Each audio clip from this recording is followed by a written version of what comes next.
Alors on poursuit avec Luc. Aujourd'hui, on parle des séparations à répétition, des divorces à répétition. Luc, vous nous aviez dit que les femmes qui avaient besoin d'être sauvées, ça vous attire.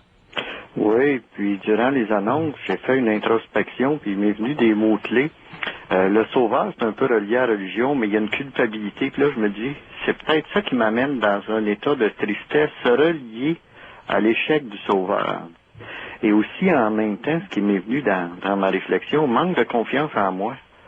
C'est ce qui me fait identifier la femme victime, parce que j'ai probablement passé confiance en moi. C'est ça qui m'est venu. Je sais pas si je suis Allez-y, continuez. dans la bonne voie en parlant comme ça. Mais Oui, continuez. Culpabilité, manque de confiance en vous. Oui. Continuez sur la même voie, dans la même foulée. OK.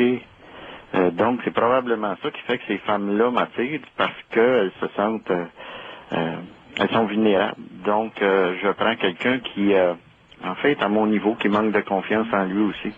Ah, c'est le reflet du miroir. Ça me projette donc face à moi-même, face à mes faiblesses. OK.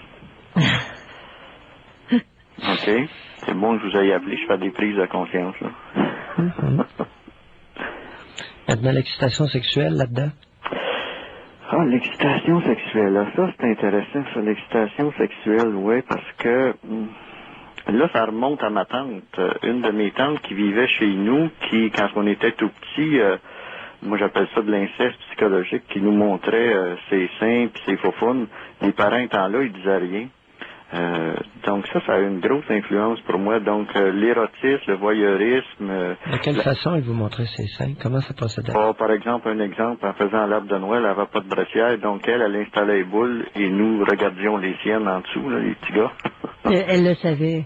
Elle le savait. Ah bah oui, c'était conscient, parce que à la vaisselle, c'était la même chose. Quand c'était à l'heure de la vaisselle, elle n'avait pas de petite culotte, puis il y avait un cheval pour se promener. On le réparait souvent, un cheval, puis toujours au relivier à l'heure de la vaisselle. Donc, oui, la femme aussi qui a l'apparence d'une femme fatale. Vous savez, Luc, est-ce que ça aurait pas été mieux que vous voyiez des seins et des derrières de télévision plutôt que celle de votre tante? Probablement, oui. Est-ce qu'il est possible qu'il y ait certaines images érotiques à la télévision qui soient utiles parce que sorties du décor familial? Fort possible, oui. Alors là, à toutes les celles qui sont contre là, les seins et les fesses à la télévision, là, vous pourriez peut-être écouter Luc ce qu'il vient de dire. Là. Alors, c'est mieux que les petits garçons érotisent là, les patentes à la TV que sur le dos de ma tante. Parce que vous la voyez comme elle, c'était comme la femme fatale. C'est ça que vous avez dit? Oh, ben, c'était un lien familial, donc il y avait quelque chose de sacrilège. Oui, continuez. De sacrilège, de cacher quelque chose d'interdit, mais qu'en même temps, on avait le droit de faire, ce qui amène un comportement désordonné. C'est-à-dire que moi, les femmes, il faut qu'ils soient une apparence fatale, puis en même temps, ça créait des conflits, parce que ma femme, je veux pas la partager, donc ça amenait des conflits d'un couple. Oui. Ah oui, vous êtes foqué sur le plan sexuel. Oui. Parce que vous avez érotisé une tante alors que c'est un interdit. Oui, puis en même temps, les parents ne disaient rien. Quand il y en a ceux qui disent, là, les tenants qui sont contre les images explicites puis le sexe à la TV, là, il y a du bon à la sexualité à la télévision. Ça empêche bien les petits gars d'érotiser, tu sais, ma tante puis la voisine, tu sais. Pas la voisine, mais il y a personne, là. Donc, en tout cas, Luc, vous avez des grosses pistes, là, des bonnes pistes. Allez, bye, Luc.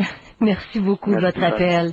Moi, je retiens une chose, Pierre, l'échec du sauveur. Est-ce qu'il n'y a pas beaucoup de divorces et de séparations? Ça, je trouve que c'est une idée sûrement exploitée dans le sujet d'aujourd'hui. Séparation, divorce. Quand tu te rends compte au bout de quelques années que tu peux pas sauver l'autre personne, échec du sauveur ou de... Mais même pour une femme. C'est peut-être pour ça qu'il y a la plus grande dimension. T'es plus intéressé.